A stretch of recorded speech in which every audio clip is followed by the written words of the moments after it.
Wesh tout le monde, c'est Oh, j'ai regardé le retour.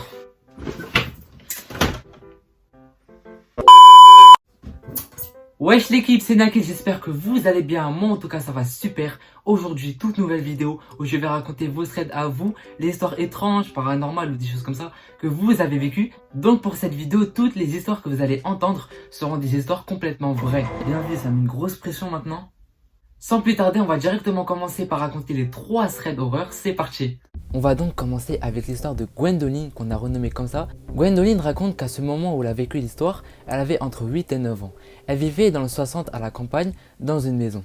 Gwendoline explique qu'à ce moment-là, il se passait déjà des choses assez étranges vers là où elle habitait, comme des fois des tiroirs qui s'ouvraient, des objets qui pouvaient changer de place et tout.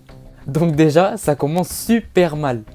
Elle nous raconte que son père avait l'habitude de se réveiller vers 5 h du matin pour se laver, se préparer, bref pour aller travailler. Retenez bien ce détail car il sera très important pour la suite de l'histoire. Un matin, Gwendoline avait une envie d'aller aux toilettes, chose normale qui peut arriver à tout le monde dans la nuit.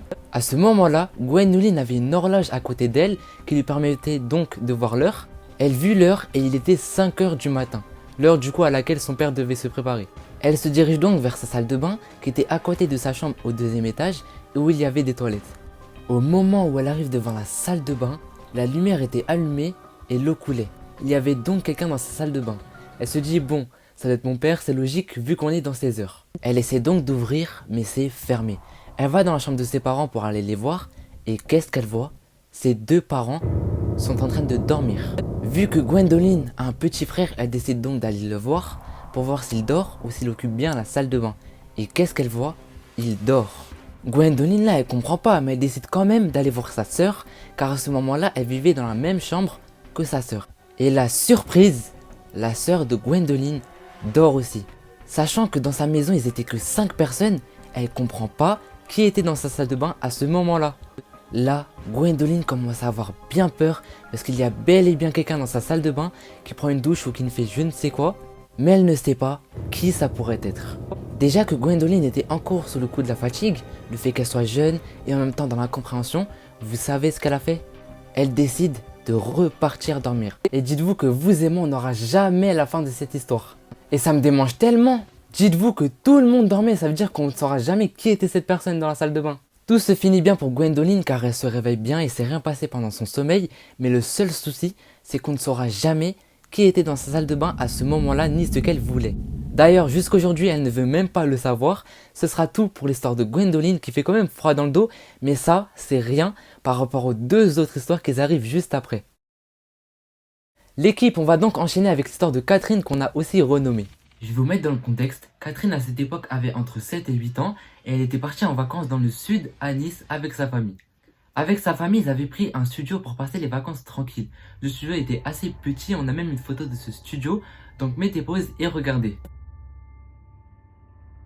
Déjà, vous pouvez remarquer le balcon avec la grande baie vitrée qui est un énorme élément de l'histoire. L'endroit où Catherine a encadré en bleu, c'était l'endroit où il pouvait dormir à 5 vu que c'était un très grand lit. Catherine, elle, était vraiment face et à côté de la baie vitrée. Retenez bien ces 3 petits détails parce que c'est vraiment des éléments clés de l'histoire.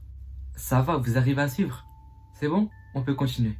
Vu que Catherine était face à la baie vitrée, il y avait la lumière de l'entrée qui éclairait un peu vu qu'elle était allumée. Donc retour sur le schéma de Catherine, voilà. Mais la lumière de l'entrée reflétait sur la baie vitrée, ce qui faisait que ça faisait un effet miroir et tout vu que c'était dans la nuit. Donc on pouvait voir le reflet du studio dans la glace.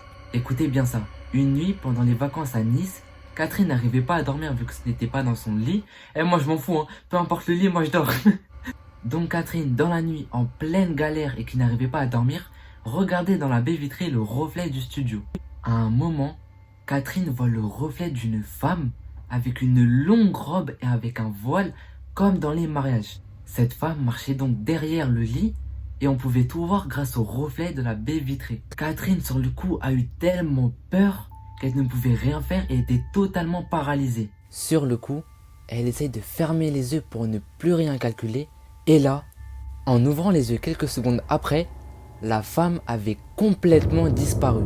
D'un coup, Catherine elle a eu encore plus peur parce que du coup elle savait pas où est-ce que cette chose horrible elle avait pu passer. Sous la peur, elle réveilla son père pour tout lui expliquer, mais elle ne la croyait même pas et l'insulta même de folle. et se rendormit tranquillement. Elle avait eu tellement peur toute la nuit en fait qu'elle avait même pas fermé l'œil de la nuit.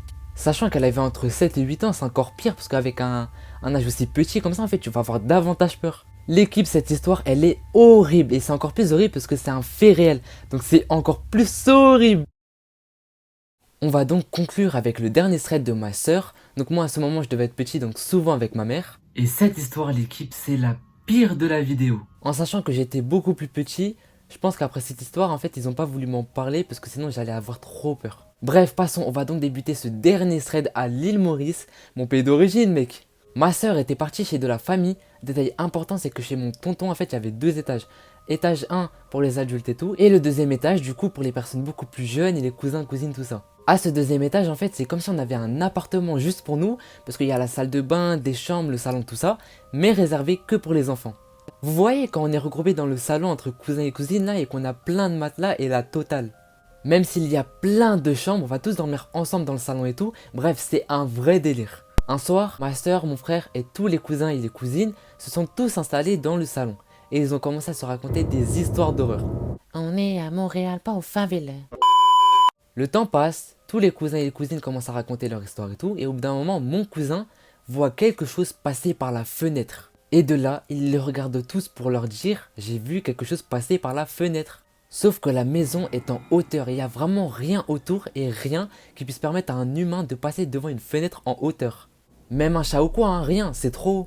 Et là, mon cousin et une autre personne qui l'avait vu aussi commencent à insister pour vraiment dire « Les gars, j'ai vu quelque chose passer devant la fenêtre ». Donc vu la situation, ils rigolent tous. Ils sont tous en train de se dire en fait, on est en train de se raconter des histoires d'horreur, donc ils essayent de nous faire peur.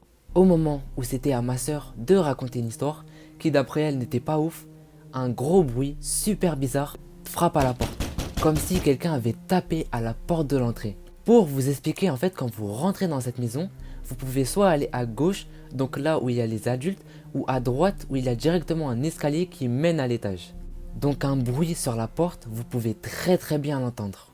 À partir de là, ils ont entendu ce gros boom sur la porte, et ils ont commencé à se regarder entre eux en mode c'est très bizarre. Mais bon, ils sont en groupe et assez confiants, donc ils n'ont pas calculé. De là, ma soeur va commencer à raconter son histoire, et après avoir fini de raconter son histoire, le même cousin que tout à l'heure va aux toilettes. Et il ressort en disant « Les gars, j'ai vraiment vu quelque chose passer devant la fenêtre, genre vraiment ». Bon après je pense pas qu'il a dit « les gars » parce qu'à l'île Maurice cette expression elle n'existe pas. Et là, ils rigolent tous, genre vraiment personne ne croyait. Donc la soirée passe, le cousin il est encore en panique parce qu'il sait très bien ce qu'il a vu, mais personne n'a calculé et ils sont tous partis dormir. Le lendemain... Attendez, stop.